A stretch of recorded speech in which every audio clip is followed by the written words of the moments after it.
At their wedding, they vowed to stay together till death did them part, and they kept that vow. But were other wedding vows broken before that?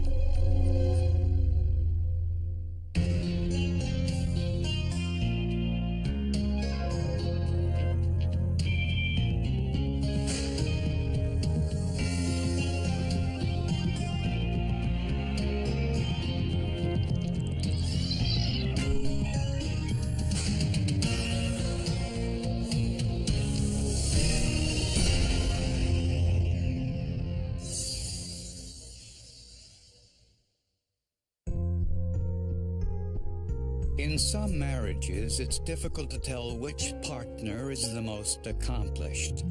This was certainly true of Michael and Kathleen Peterson of Durham, North Carolina. Michael was a decorated veteran of the Vietnam War and a best-selling author. He wrote a book called The Immortal Dragon, which was very well done, and A Time for War, which was well done, and that book made it onto the New York Times bestseller list. His wife, Kathleen, was a vice president at Nortel Networks, an international communications firm. Kathleen Peterson had been worth $2.5 million on paper. A brilliant woman. She was the very first woman ever accepted into the School of Engineering at Duke University. It was an amazing accomplishment. They each had grown children from previous marriages and lived in a luxurious 10,000 square foot home. But the Petersons' storybook marriage ended on a Sunday night in December of 2001 when Michael called police at 2 a.m. What emergency? My wife had an accident. She's still breathing. What kind of accident? She's down on the stairs. She's still breathing. Please come. How many stairs? No, 15, 20, I don't know. Please, get somebody here right away. When paramedics arrived, they found Kathleen Peterson dead at the bottom of the stairs. And we found no life signs, no pulse, no respiratory rate or effort. The cardiac monitor was showing asystole. It was really nothing left for us to do as far as life-saving. Paramedics naturally asked Michael Peterson what happened. He said he was outside smoking his pipe by the pool, and Kathleen was upstairs working on the computer. Michael said he came inside 45 minutes later and found Kathleen unconscious at the bottom of the stairs. He thought that the combination of alcohol and her flimsy sandals most likely caused her fall. He didn't personally witness her falling because he was at the pool area. However, she must have fallen because when he came into the home, she was already at the bottom of the stairwell.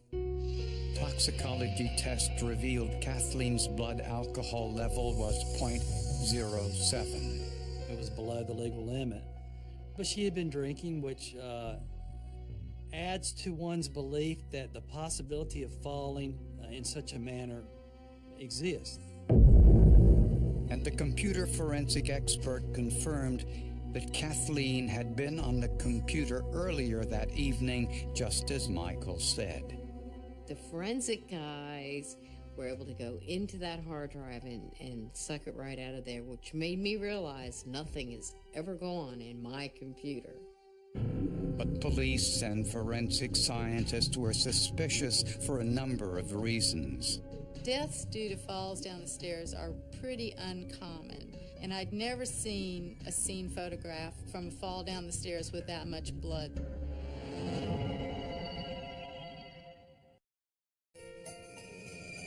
Kathleen Peterson's death was a major news story in Durham, North Carolina, since she and her husband were well known and well liked.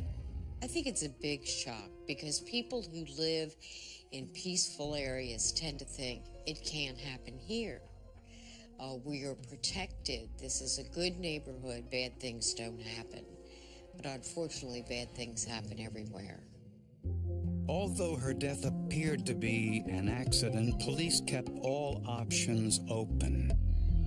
investigators learned a suspicious piece of information: that Michael's 25-year-old son, Todd, was already at the scene when paramedics arrived. Suspicious because Todd Peterson didn't live at home, yet he was there at 2:30 in the morning. And investigators learned that Todd didn't like Kathleen. Todd was obviously jealous of his stepmother. It was our understanding that he did not feel like she should be married to his father. He really liked to have the attention of his father to himself. Michael said he called his son after he contacted paramedics. Todd, however, refused to speak to police. He was asked several times, actually, did he want to give us a statement on what he observed and what he saw that night, and he refused to do that.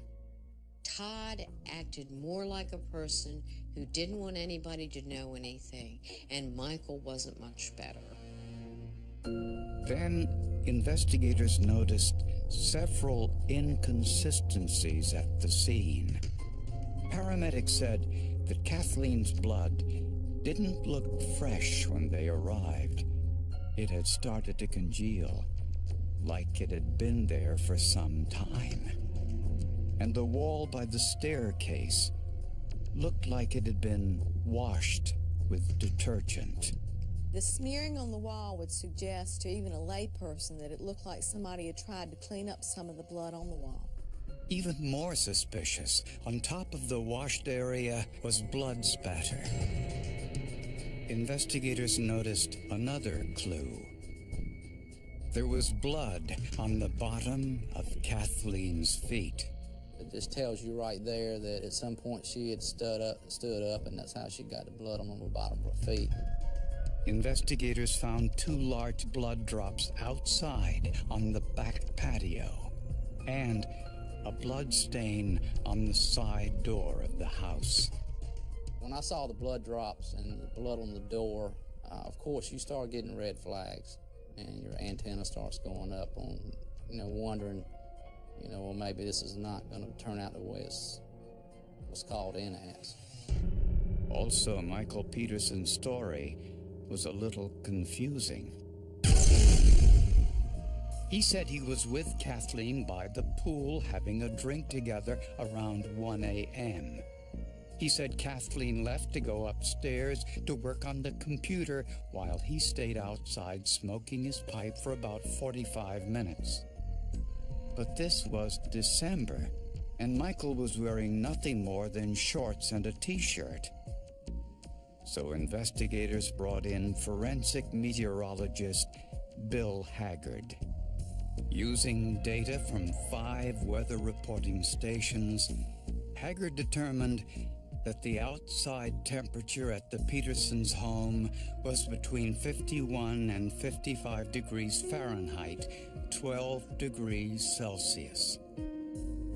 Haggard did not believe Peterson could comfortably sit in temperatures like that for 45 minutes. There is a thing called the comfort zone, which is established by the Department of Energy. I would not ordinarily want to sit beside a pool in the middle of the night in shorts and a t-shirt, even under the warmer conditions. Kathleen Peterson's autopsy revealed 7 deep lacerations on the top of her skull, inconsistent with a fall. And in Kathleen's brain tissue was a troubling clue. Doctors found red neurons, meaning they were shriveled with very little cytoplasm. Normal neurons are round with more cytoplasm. Finding red neurons in someone's brain tissue tells you that the person had an episode of lack of oxygen at least 2 to 4 to 6 hours before they actually suffered whole body death. The conclusion is she was attacked, she was beaten, but then she lived for a long enough period of time for these red neurons to show up or develop by the time she died. And it contradicted Michael's story that he found Kathleen's body 45 minutes after she went into the house. The medical examiner ruled Kathleen's death a homicide. Now, all eyes turned to Michael Peterson. Kathleen was my life. I whispered her name in my heart 1,000 times. She is there, but I can't stop crying. I would never have done anything to hurt her. But his son Todd's unusual behavior at the scene that night also raised suspicions. Investigators wondered, what was he hiding? Best-selling author Michael Peterson was now a suspect in his wife's death. While searching the Petersons' home computer, forensic experts discovered an inconsistency in Michael's story. Kathleen sent an email to her co-worker around midnight, placing her inside at the computer an hour or so earlier than Michael originally claimed. And investigators also found something unexpected. Thousands of gay pornographic images. In Michael's desk were email exchanges between Michael and a male prostitute making plans to meet for sex. Evenings aren't great for me. I'm married, very happily married, with a dynamite wife. Yes, I know. I'm very bi, and that's all there is to it. The emails also revealed Michael had a prior sexual relationship with another man, a local college lacrosse player. Was it possible that Kathleen discovered these materials while using the computer on the night of her murder? It was, to me, disturbing, and certainly I believe that it would have been disturbing to his wife to see. Investigators looked into the Petersons' finances, and that, too, was revealing. Surprisingly, Michael hadn't generated any income in more than 2 years. Kathleen was supporting the entire household with her income from Nortel. That would include all the children, their educational expenses, as well as the expenses of running a household of that size. With 3 girls in college, their credit card debt soared to $143,000. And Michael's 2 grown sons were asking for financial support as well. Kathleen's Nortel stock at one time was worth $2.5 million. But because of a drop in the stock price, it was now worth less than $50,000. And perhaps most revealing of all, Michael was the beneficiary of Kathleen's $2 million life insurance policy. Money and sex is the oldest motives you can ever find, and Michael Peterson had one of each. While all this provided motive, it wasn't evidence of murder. So investigators analyzed the clothing Michael was wearing on the night of his wife's death. They found watermarks on the front of Michael's shorts that looked like he had tried to remove some of the blood. So what did blood spatter expert Dwayne Deaver do? His experience and training prompted him to look between the legs of Michael's shorts. That's where he found blood spatter. That is something that I see many times in beating cases, because generally when you're standing over a victim and you're beating them, a lot of the impact spatter will come directly back on the individual and will go into the crotch area of their pants.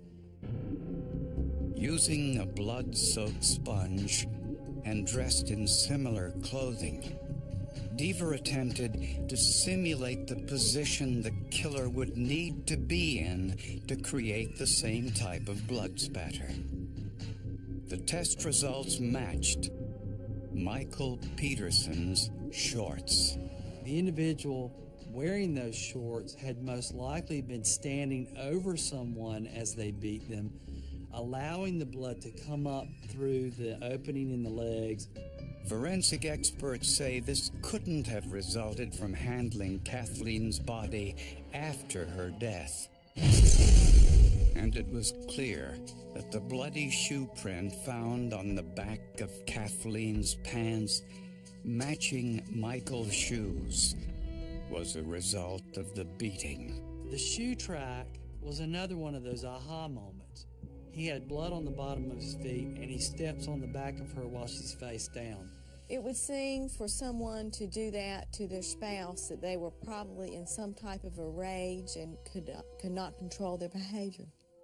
Since there was no blood spatter found on Todd Peterson's clothes, prosecutors do not believe he had anything to do with the murder. Just as the forensic experts were concluding their investigation, they uncovered one final piece of evidence against Michael Peterson. 16 years earlier, when Michael and his first wife were living in Germany, their close friend, Liz Ratliff, a widow, was found dead at the bottom of a flight of stairs. It gave me chills. It was just incredible that two of these could be so similar. You looked at Kathleen Peterson and looked at Liz Ratliff. They could pass for sisters. Michael was the last person to see Liz Ratliff alive. She was a wealthy woman, and she named Michael in her will.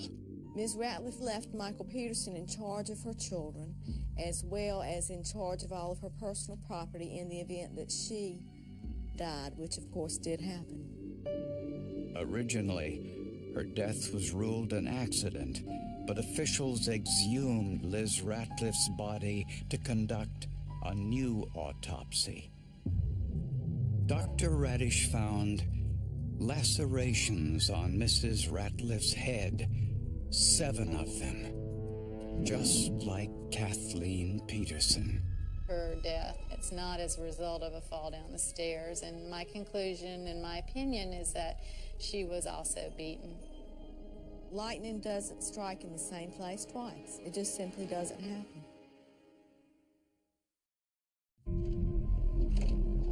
I would never have done anything to hurt her. I am innocent of these charges, and we will prove it in court.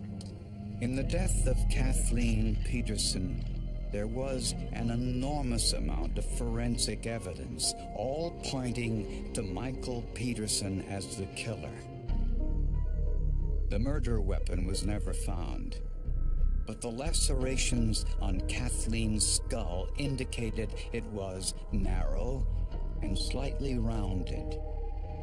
In some family pictures, investigators saw an instrument known as a blowpipe in front of the Petersons' fireplace. But after Kathleen's death, it was no longer there or anywhere else in the house. I'll be honest with you, I do very, very thorough searches. We searched the entire premises of that house very thoroughly on 2 different occasions. Well, you don't always have the luxury of finding the murder weapon in every case, just like in a lot of cases you don't have the luxury of having DNA.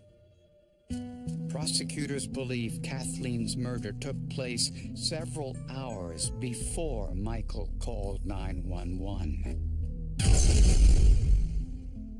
Around midnight, Kathleen went upstairs to use her husband's computer to check her business email. She seldom did this, but had left her own computer laptop at work.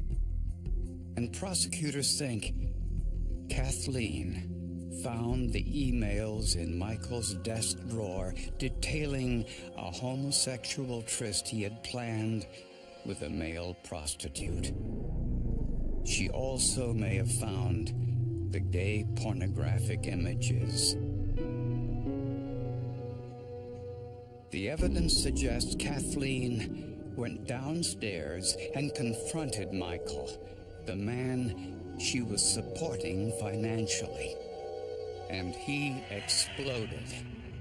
Kathleen probably turned to go back upstairs when Michael picked up the blowpipe by the fireplace and beat her over the head, stepping on her back and leaving his shoe print. As she lay unconscious, Michael removed his shoes so he wouldn't track blood throughout the house, and for the next couple of hours attempted to stage the scene. He put Kathleen's sandals near her body, tried to wash the blood from the wall, and then realized Kathleen wasn't dead. She stood up and got blood on the bottom of her feet. Michael struck her again, producing the blood spatter on the inseam of his shorts and near the top of the wall he had just cleaned.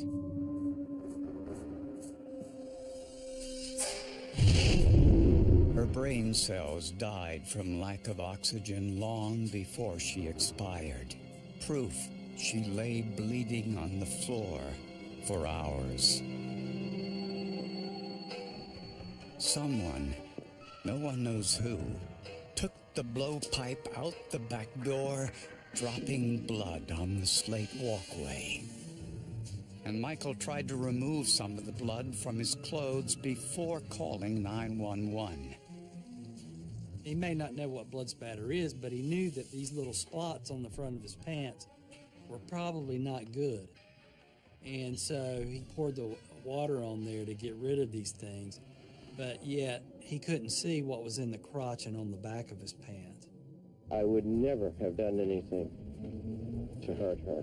Despite his repeated denials, Michael Peterson went on trial for his wife's murder. The verdict was as expected. State of North Carolina versus Michael Ivor Peterson.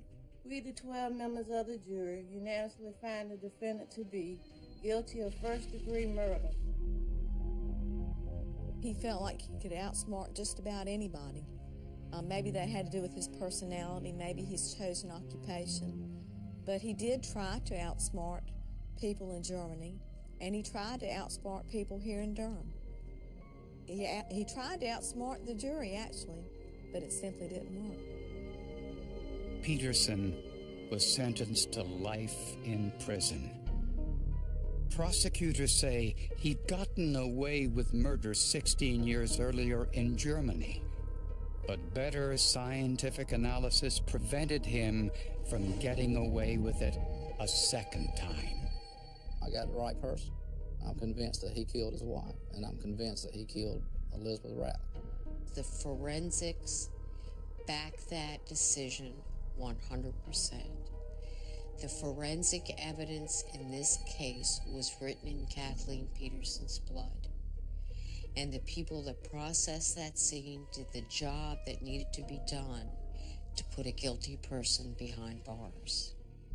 I guess the biggest smoking gun in this case would be the red neurons. Neuropathologists and pathologists recognize the significance of that. He was a fictional writer, and he knew how to compose a fictional plot. And I believe that in regards to Kathleen's death, that's exactly what he did. He tried to portray her death as something that was fiction instead of fact.